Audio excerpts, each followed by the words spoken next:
সরবরাহ বাড়ায় নীলফামারীতে কিছুটা কমেছে শীতকালীন সবজির দাম, তবে স্থিতিশীল মুরগি ও মাছের বাজার পরিস্থিতি নিয়ে কথা বলতে নীলফামারী থেকে সরাসরি যুক্ত হচ্ছেন সহকর্মী মিল্লাদুর রহমান মামুন। মামুন, কেমন দেখছেন সেখানকার বাজার পরিস্থিতি?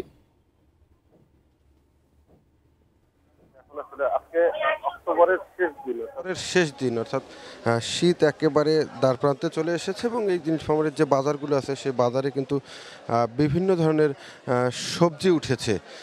আপনি জানেন যে গত কিছুদিন থেকে সবজির বাজার একেবারে অস্থিতিশীল ছিল, তবে আমরা আজকে বাজারে এসেছি দেখেছি যে ফুলকপি, বাঁধাকপি, শিম, মূলা সহ বিভিন্ন ধরনের সবজি বাজারে উঠেছে এবং গত এক সপ্তাহে বা 10 দিন আগে থেকে এই সবজিগুলোর দাম অন্তত 10-12 টাকা করে কমেছে। আমরা বাজার ঘুরে যেমনটি পেয়েছি, যেমন আজকে ফুলকপি এবং বাঁধাকপি প্রতি কেজি 50 থেকে 60 টাকা দরে বিক্রি হচ্ছে। এছাড়াও শিম 70 থেকে 80 টাকা, যেটি আসলে কয়েকদিন আগেও 100 টাকার উপরে ছিল। এছাড়াও মূলা 25 থেকে 30, আর আলু বিক্রি হচ্ছে 12 টাকা কেজি দরে। আপনি জানেন সারা বছর জুড়েই কিন্তু আলুর দাম একেবারে কম।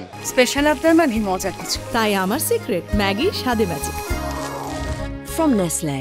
তবে অন্যান্য সবজির দাম একটু বেশি ছিল, তবে মশলা জাতীয় যে সবজি যেগুলো আছে সেগুলোর দাম কিন্তু মোটামুটি একটু মধ্যমানের, অর্থাৎ কমও বলা যাবে না, বেশিও বলা যাবে না। আপনাকে যদি একটু জানিয়ে রেখে যে কাঁচামরিচ আজকে 100 থেকে 110 টাকা কেজি, পেঁয়াজ 60 টাকা, আদা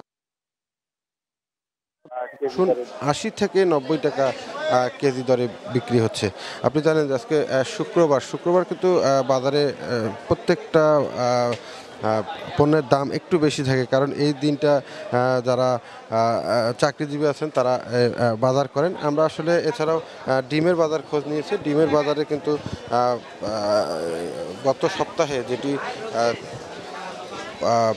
45 টাকা ছিল সেটি কিন্তু আজকে বিক্রি হচ্ছে গরুর মাংস 650 টাকা এবং খাসির মাংস 850 থেকে 1000 টাকা কেজি দরে বিক্রি হচ্ছে। এবং মুরগির দাম আগে যা ছিল, অর্থাৎ দেশি মুরগি 500 টাকা এবং সোনালী মুরগি 280 টাকা এবং 170 থেকে 80 টাকা হচ্ছে ব্রয়লার মুরগি বিক্রি হচ্ছে। তো মেহেদী, নীলফামারীর বাজার পরিস্থিতি নিয়ে ছিল আমার কাছে। মামুন, আপনাকে ধন্যবাদ।